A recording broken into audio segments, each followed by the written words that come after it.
Hai YouTubers, negara Korea Utara dikenal sebagai negara dengan 1000 aturan yang sangat ketat bagi para penduduknya dan juga salah satu contohnya adalah larangan untuk merayakan hari keagamaan.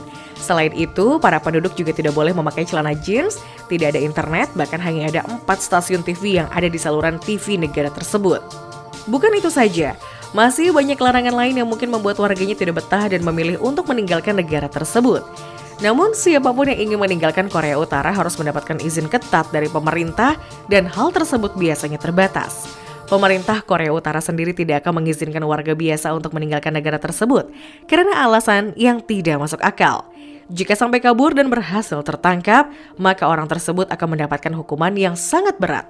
Walau demikian, sebenarnya ada beberapa cara yang bisa dilakukan untuk kabur dari negara tersebut.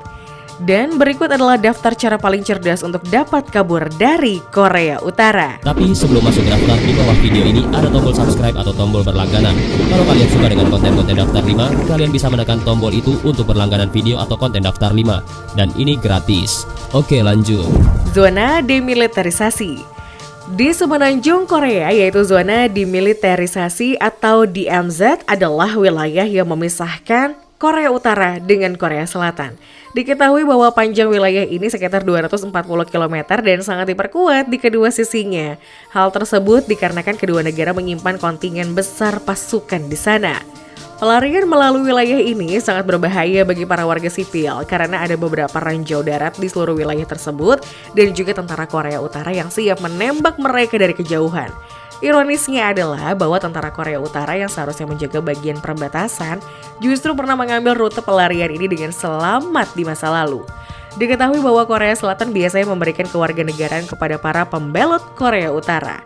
Hal ini dilakukan untuk memastikan bahwa para pembelot tersebut tidak perlu kembali lagi ke Korea Utara, di mana mereka akan dieksekusi mati. Laut Kuning. Laut Kuning adalah batas maritim antara Korea Utara dan Korea Selatan. Namun tempat ini juga merupakan rute yang mudah dan singkat antara kedua negara. Masing-masing negara mengklaim bahwa sebagian Laut Kuning adalah bagian dari wilayahnya. Satu-satunya bahaya dengan mencoba melarikan diri melalui jalur ini karena tempat ini dijaga ketat oleh Angkatan Laut dari kedua negara tersebut.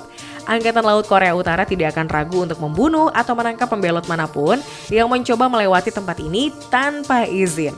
Namun ada secerca harapan untuk melarikan diri melalui Laut Kuning tersebut. Di masa lalu, beberapa perenang yang handal dengan mudah masuk ke Korea Selatan dari Korea Utara hanya dengan cara berenang di Laut Kuning tersebut. Terbukti bahwa dengan kemampuan berenang yang mumpuni, seseorang bisa dengan sangat mudah pergi dari Korea Utara menuju Korea Selatan melalui jalur Laut Kuning tersebut. Laut Jepang adalah batas maritim yang sama antara Korea Utara dan juga negara Jepang. Selain itu, tempat ini juga berbatasan langsung dengan Korea Selatan dan Rusia. Ini adalah rute yang bagus untuk para pembelot Korea Utara yang berharap bisa meninggalkan negara yang terisolasi tersebut.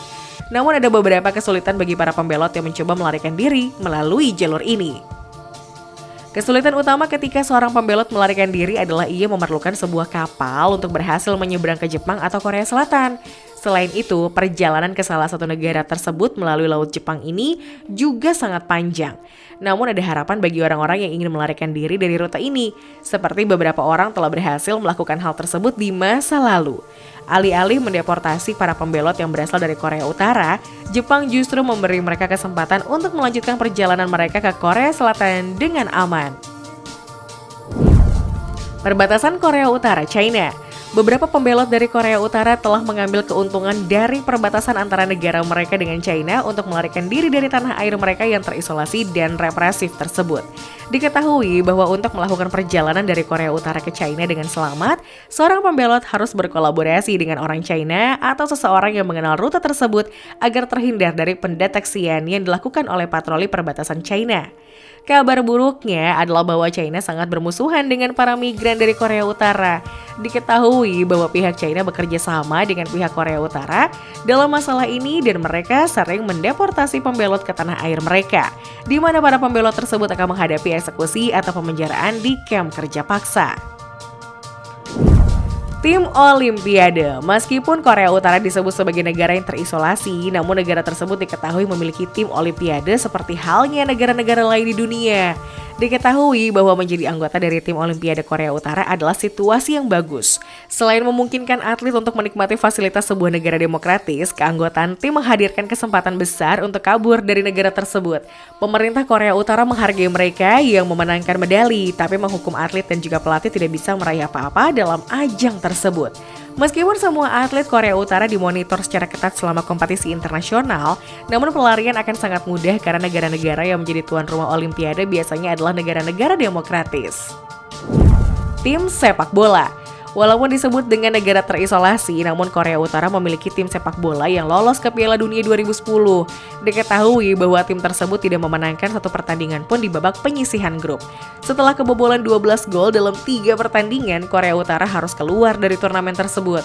Diketahui bahwa tim sepak bola Korea Utara mengalami penghinaan di ajang tersebut.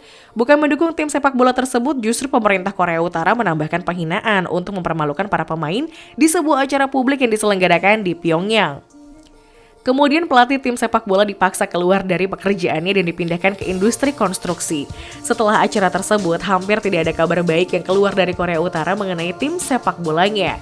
Satu-satunya hal yang hebat tentang menjadi anggota tim sepak bola Korea Utara adalah bahwa akan ada beberapa peluang untuk kabur dari negara tersebut selama kompetisi internasional berlangsung.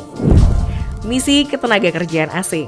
Korea Utara diketahui memiliki misi tenaga kerja asing yang dikendalikan oleh negara. Hal tersebut dilakukan agar pemerintah memperoleh uang dengan mengirim warganya untuk bekerja di negara-negara lain seperti China dan Rusia. Kemudian pemerintah Korea Utara yang tidak bertanggung jawab menggunakan dana tersebut dari eksploitasi warga negara untuk membiayai sebuah program rudal. Diperkirakan bahwa Korea Utara menyebarkan misi kerja paksa di sekitar 45 negara, termasuk di Uni Eropa. Diketahui bahwa kerja paksa ini merupakan jantung persiapan untuk Piala Dunia yang diselenggarakan tahun 2018.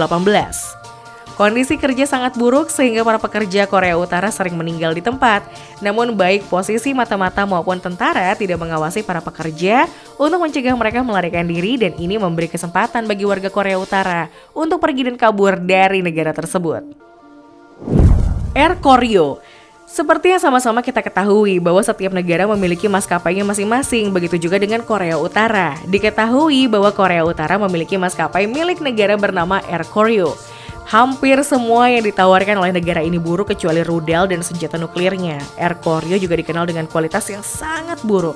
Ini adalah satu-satunya maskapai penerbangan bintang di dunia yang memiliki kualitas terburuk. Hal tersebut berasal dari ulasan para penumpang yang menggunakan maskapai tersebut. Para pengunjung yang menggunakan Air Koryo telah mengeluh tentang koran propaganda, makanan yang tidak enak, dan banyak hal lain dari maskapai tersebut. Apalagi maskapai ini diketahui menggunakan rute penerbangan sangat terbatas. Misalnya Air Koryo dilarang terbang di atas wilayah udara Uni Eropa. Daftar laporan negatif tentang maskapai ini hampir tidak ada habisnya. Satu-satunya hal yang baik tentang Air Koryo adalah bahwa maskapai tersebut memberi kesempatan bagi warga Korea Utara untuk kabur dari negara tersebut. Program pertukaran pelajar. Program pertukaran pelajar memungkinkan siswa dari Korea Utara untuk belajar di luar negeri dan sebaliknya.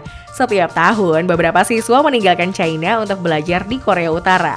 Meskipun negara ini bukan tujuan populer bagi para pelajar di China, namun beberapa pelajar petualang memilih untuk mencobanya. Hal yang baik tentang program pertukaran pelajar adalah bahwa warga Korea Utara yang dikenal sangat pekerja keras dapat belajar di luar negeri. Siswa yang kembali ke Korea Utara dapat menggunakan pengetahuan baru mereka dari negara maju untuk mengurangi penderitaan masyarakat miskin di negara tersebut. Di sisi lain, program pertukaran pelajar tersebut memberi kesempatan bagi para warganya untuk kabur dari negara tersebut. Diplomatik Korea Utara. Seperti negara-negara lainnya di dunia, Korea Utara juga memiliki kesatuan diplomatik serta kedutaan besar di beberapa negara asing.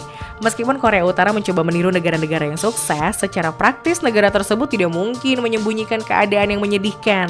Diketahui bahwa alat-alat untuk staf kedutaan sangat minim, sehingga mereka terpaksa membeli peralatan kantor bekas. Kurangnya uang tunai diyakini berasal dari pemerintah Korea Utara yang beranggapan bahwa semua kedutaan dapat dibiayai sendiri bila memungkinkan. Selain itu, pejabat Korea Utara telah ditangkap di negara-negara tertentu karena menggunakan status diplomatik mereka untuk melakukan kejahatan. Meskipun kehidupan di kesatuan diplomatik Korea Utara sangat keras, hal ini merupakan peluang besar bagi warganya untuk melarikan diri dari tanah airnya tersebut. Selama bertahun-tahun telah terjadi banyak sekali pembelotan yang berasal dari kedutaan Korea Utara. Misalnya pada tahun 1997, Duta Besar Korea Utara untuk Mesir membelot ke Amerika Serikat. Kemudian pada tahun 2016, seorang diplomat senior Korea Utara, istrinya dan juga anak-anaknya membelot ke Korea Selatan dari Inggris.